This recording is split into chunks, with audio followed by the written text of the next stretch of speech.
असं दुर्योधनाला वाटतं. भगवंताने आपल्या श्रीचरणाच्या अंगठ्याने ते आसन ते पटकर बाजूला केलं. भानुमतीला बोलवलं. भानुमती बघ, तुझ्या नवऱ्याची कर्तृत्व बघ. मला मारण्यासाठी त्याने काय केले. भानुमतीला एवढा राग आला.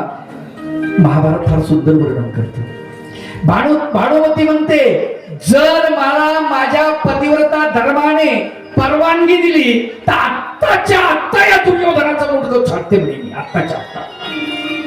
पण काय करू, माझा धर्म, पातिव्रत्य धर्म मला परवानगी देत नाही.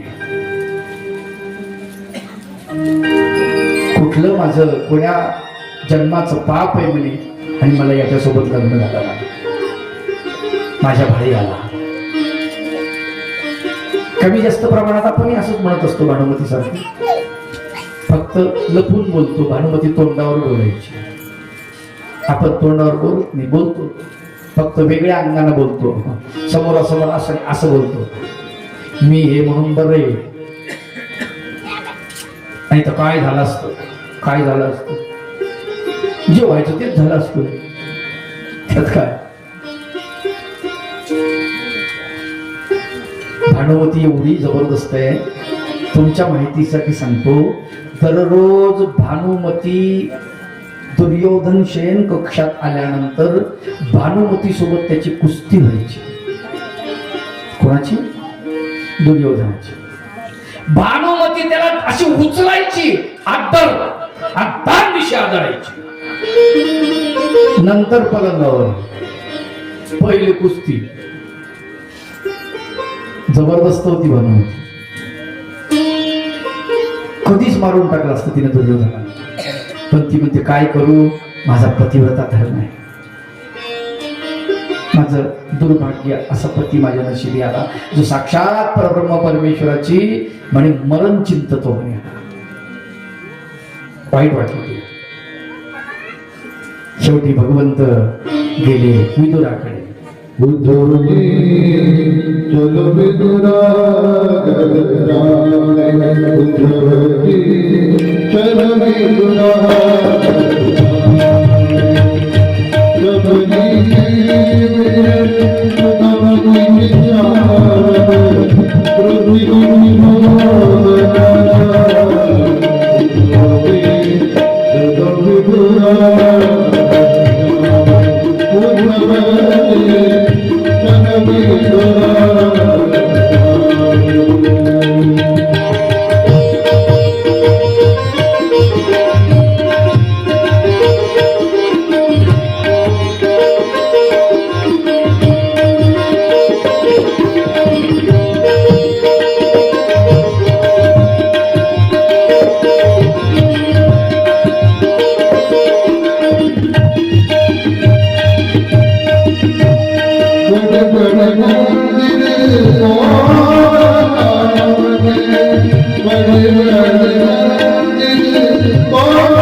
चल विदुरा घरी जाय.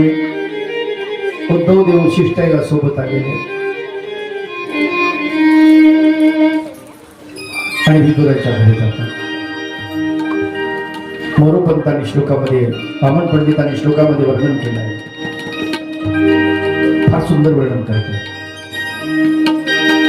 किरण खाय खळाची प्रभू विदुराच्या बक्षितोची कन्या, आवडतीच्या सुपाऱ्या रोट्या परड्या नव्या जुन्या जिकन्या. विदुर मनामध्ये विचार करतात की भगवंत आपल्या घरी आले असतील तर,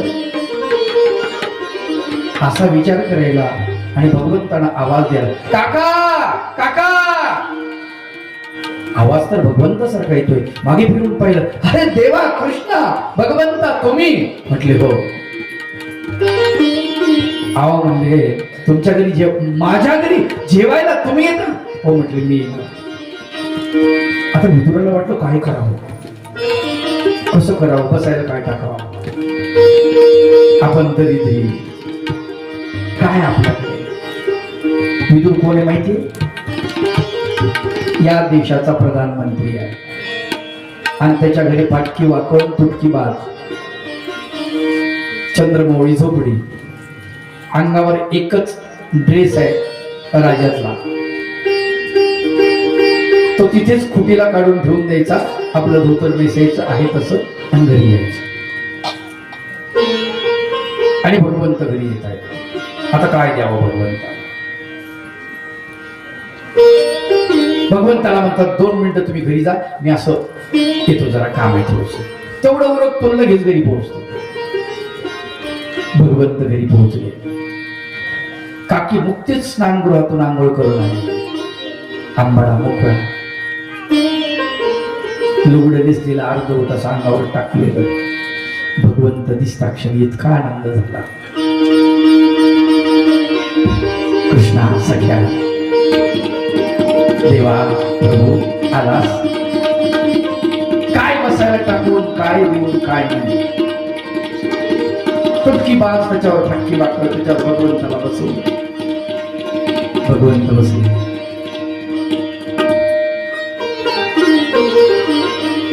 काकीला कोणीतरी केळ आणून दिली होती.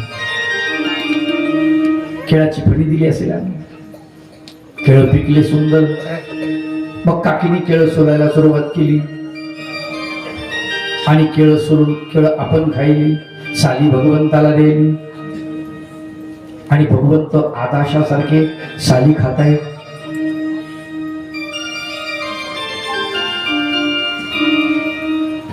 जवळजवळ 8-10 केळ खाल्ली तुझे तिनं आणि साली भगवंताला दिल्या.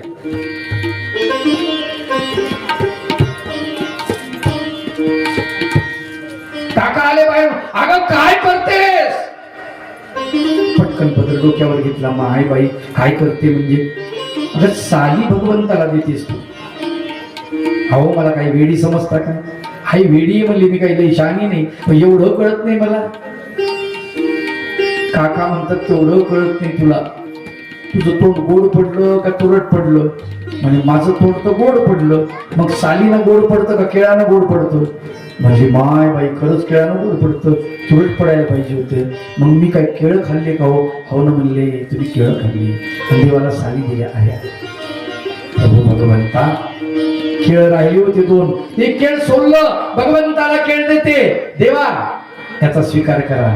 भगवंत काय म्हणतात, काकी हा पहिल्या दिवशी मजा नाही आली. पहिली जी मजा होती ना ती वेगळीच होती म्हणा. का देहभान विसरून गेले होते तुम्ही माझ्या चिंतनामध्ये कीर्तनामध्ये रंगून गेले होते. देहभान विसरून गेले, देहभान विसरून गेले, कृष्ण भजनी मन रंगले. देहभान विसरून गेले, देहभान विसरून गेले, कृष्ण भजनी मन रंगले,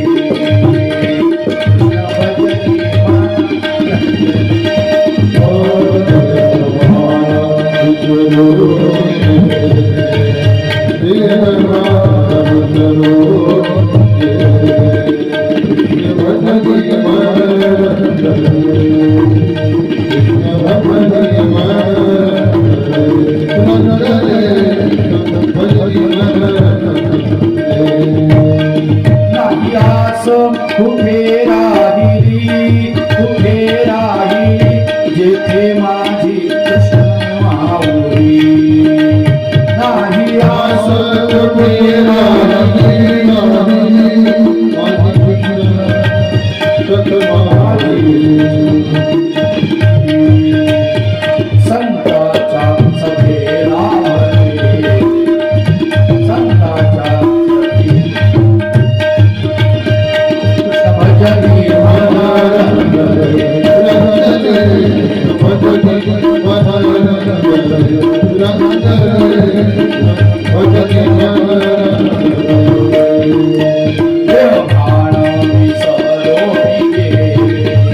त्याच्यामुळे तुम्हाला कळत नव्हतं आणि तो भाव असा भावाचा अतिरेक झाला होता. आता मजा आली. काकांनी कुठून तरी कण्या आणल्या, त्या कण्या शिजवल्या, घरच्या यजमानाला जर समजा पाहुण्यांनी म्हटलं की तुम्ही आमच्यासोबत जेवायला बसा तर कण्या फुडल्या पाहिजे, म्हणून विदुराणीनं त्यात पाणी जास्त टाकलं आणि त्या कण्या पातळ झाल्या. पात्रावरून कण्या पळतायत आणि भगवंत आपल्या 2 हातानं त्या कण्या आवरण्याचा प्रयत्न करतायत. उद्धव देव म्हणतात, भगवंता अरे रणांगणावरती शत्रूला थरकाप सोडवणारा तू आणि तुला कण्या आटोपत नाही. भगवंत म्हणतात, ह्या कण्या नाही नुसत्या, ह्या विदुराचा भाव आहे तू पळतो. इथे माझ्या शक्ती काम करत नाही, इथे बीज असतो भक्त. भक्ताच्या समोर भगवंताच्या शक्ती बाजूला असतात. अशा प्रकारच्या सुंदर लीळा भगवंताच्या चालल्या. पांडवांचं आणि कौरवाचं युद्ध होणार पक्क झालं. माणसांची जुळवाजुळव झाली, कोण कुणाकडे कोण कुणाकडे. खूप मोठा नरसंहार होणार होता. आमच्या हक्काचं आम्हाला मिळालं पाहिजे. पांडवांची मागणी अगदी रास्त होती, बरोबर होती. भगवंताने मध्यस्थी करून पाहिलं पण नाही जमलं. जमणार नव्हतं हे भगवंतालाही माहिती आहे, परंतु आपल्यावर ते पातक नको. पांडवांवरती युद्ध यांनाच हवा आहे, कौरवांना. भगवंताने आटोकाट प्रयत्न केले, 5 गाव तरी देऊन टाका म्हटले, पण तो काय म्हणतो दुर्योधन, सुईच्या टोकाला ओकरेल एवढी जमीन सुद्धा मी तुम्हाला देणार. शेवटी युद्ध अटळलं. खर तर युद्ध कुणालाच परवडत नाही. आज भारत युद्धभूमीपासून बराच दूर आहे, पण त्याची झळ आपल्याला पोहोचते आहे. गॅसच्या रूपानं आपल्याकडे ती झळ आलेली आहे.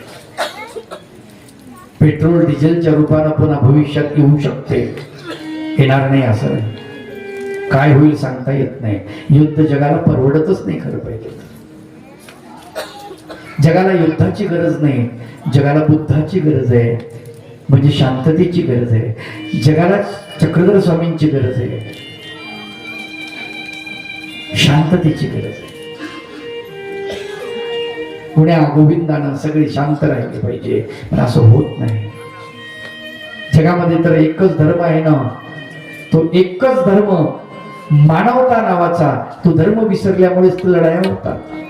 भगवान गोपाल कृष्णाने लढाई कशासाठी केली? हिंदू धर्मासाठी नाही. धर्म संस्थापनार्थाय संभवामी युगे युगे. कोणता धर्म? हिंदू. वेडे आहात तुम्ही. मुस्लिम, हिंदू, ख्रिश्चन, ईसाई असं नाहीये. मानवता धर्म जो आहे, मानवाला त्रास देणारा जो धर्म आहे, त्याला मारायचंय, त्याला नाश करायचंय. जी लोक मानवाच्या विकासामध्ये अडथळा आणतात, निसर्गामध्ये अडथळा आणतात, ती धर्माच्या विरोधामधली आहे. त्यांना नाश करायचे भगवंत. त्यांना नाश करून धर्माची स्थापना करायची. खर तर युद्धाचं आयोजन भगवंताकडेच आहे. आपल्याला वाटतं पांडव कौरव लढले, असं नाही आहे. सगळ्या गोष्टीचा खेळी तर भगवंतच आहे. दुर्योधन भगवंताकडे आला, भगवंताची मदत मागायला द्वारकेला. भगवंत द्वारकेला गेलेले होते. भगवंत झोपलेले. दुर्योधन आला.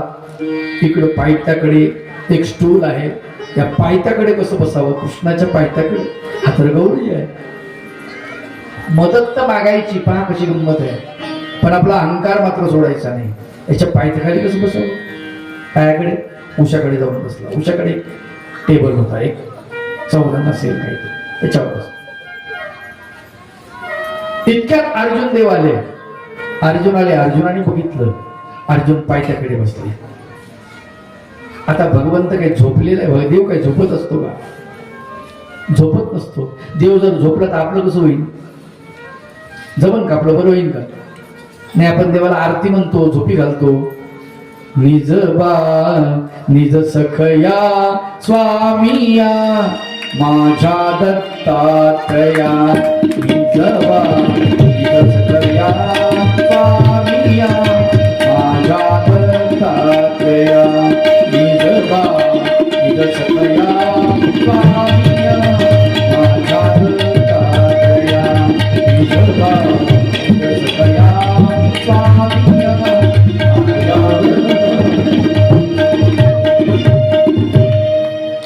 चक्रधर स्वामींना आपण झोपवतो भगवंताला, दत्तात्रय भगवंताला झोपवतो, कृष्ण भगवंताला झोपवतो, देवाला उठवतो. खरंच देव झोपलेले आहेत का? देव जर झोपले तर आपण जिवंत राहू का? नाही. मनुष्याचा वेश आहे भगवंताचा, म्हणून मनुष्य वेशाला मान आहे. आपण देवाला उठवतो म्हणजे अगोदर देव झोपलेले असा अर्थ नाही आहे. प्रक्रिया आहे ती. जसं मुलाला उठवतो तसं देवाला उठवतो. मुलावर जितकं प्रेम करतो तसं देवावर प्रेम करतो, हे सांगण्यासाठी आपल्याला ती आहे. त्या सगळ्या गोष्टी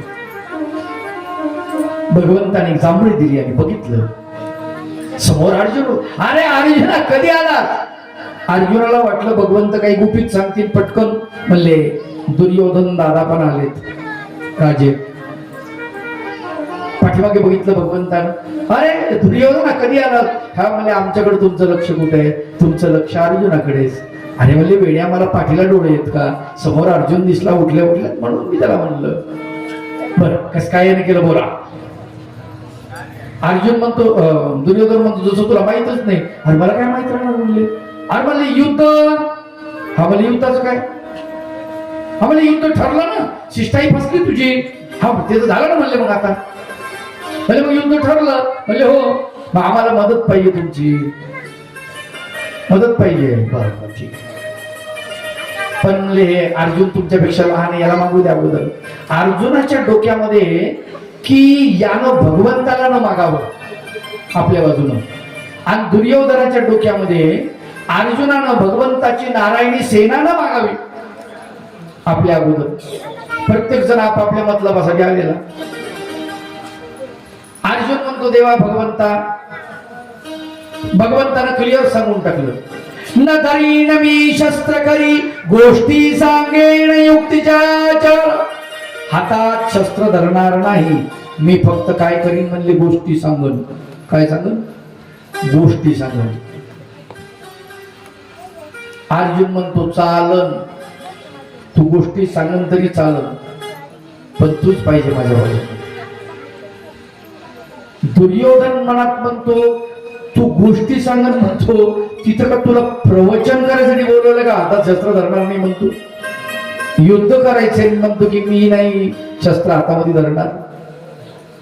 अर्जुनानं भगवंताला मागून घेतलं आणि दुर्योधनानं पर्यायानं भगवंताची सेना 18 म्हणजे नारायणी सेना ज्याला म्हटलं जातं, असा त्या काळातला म्हणजे दावा होता, प्रघात होता बोलण्याचा. ज्या बाजूनं भगवान गोपाल कृष्णाची नारायणी सेना आहे ती बाजू कधीच हरणार नाही, अशा प्रकारचे लढवय्ये योद्धे होते भगवंताच्या सैन्यामध्ये. आणि त्या सैन्याचं जे नेतृत्व होतं ते सात्यकी म्हणून भगवंताचा तो सेनापती होता. सात्यकी त्याच्याकडे ते म्हणजे ठीक आहे, वाटणी झाली तुमची. दुर्योधन इतका खून झाला, इतका खून झाला. आला जेव्हा हस्तिनापूरला, मामा मामा मामा मामा. काय झालं बमल्याला? सांग लवकर, काय झालं म्हणले. म्हणले नाही गंमत झाली. अरे गंमत काय झाली तर सांग. ते म्हणले भगवंताची जी सेना आहे नारायणी सेना आपल्या बाजूने म्हणले, आता आपल्याला कोणीच हरवू शकत नाही. आणि म्हणले कृष्ण, म्हणले कृष्ण ते येड्याने घेतलं म्हणले अर्जुनानं. शकुनी हुशार होता, कपाळावर हात मारून घेतला. अरे म्हणले वेड्या मामा ते काय करणार? त्याला पहिलं सांगितलं म्हणले न धरी न शस्त्र मी करी गोष्टी सांगेन युक्तीच्या आचार. त्याला काय आपल्या इथे काय प्रवचन करायला बोलवायचं का म्हणले? युद्ध करायचंय आपल्याला का पंगत आहे का? जेवायचं का त्याला? गंधाक्षर पूजा करायची त्याची? गोष्टी सांगून म्हणतो तू इथं काय काम आहे म्हणले गोष्टी सांगायचं? अरे वेड्या त्याच्या गोष्टी बी लय महत्वाच्या असतात. म्हणजे तो तो अर्जुनाच्या बाजूने आहे ना, गोष्टी सांगितल्या नुसत्या तरी सुद्धा तो काही गोष्टी त्याच्या बाजूने करून घेऊ शकतो. म्हणजे एवढी त्याच्यामध्ये ताकद आहे. युद्धाचा दिवस ठरला, युद्ध ठरलं. अनेक योद्धे कामी आले, घटोत्कच, बरोबरी. अनेकांना अगोदरच देवाला पंगू करून ठेवलं.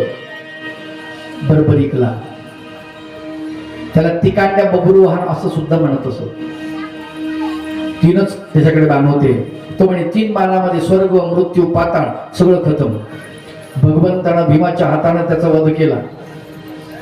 त्याचं मुंडकं कापलं आणि झाडावरती ठेवलं भगवंतानं. देवा भगवंता मी युद्ध बघितलं पाहिजे. मल्ले 18 दिवस म्हणजे जितके दिवस युद्ध चालेल तितके दिवस तू मरणार नाही, युद्ध पाहशील. आणि तो युद्ध पाहतो. घनघोर युद्ध सुरू आहे पांडवाचं कौरवाचं. 8 दिवस तर सेनापती भीष्माचार्य आहे. भीष्माचार्य बाजूला करायचे तर भगवान गोपाल कृष्णानं आयडिया केलेली आहे. 8 दिवस झाले आपल्याकडचं कोणीच हे होत नाही म्हणून चिडला दुर्योधन.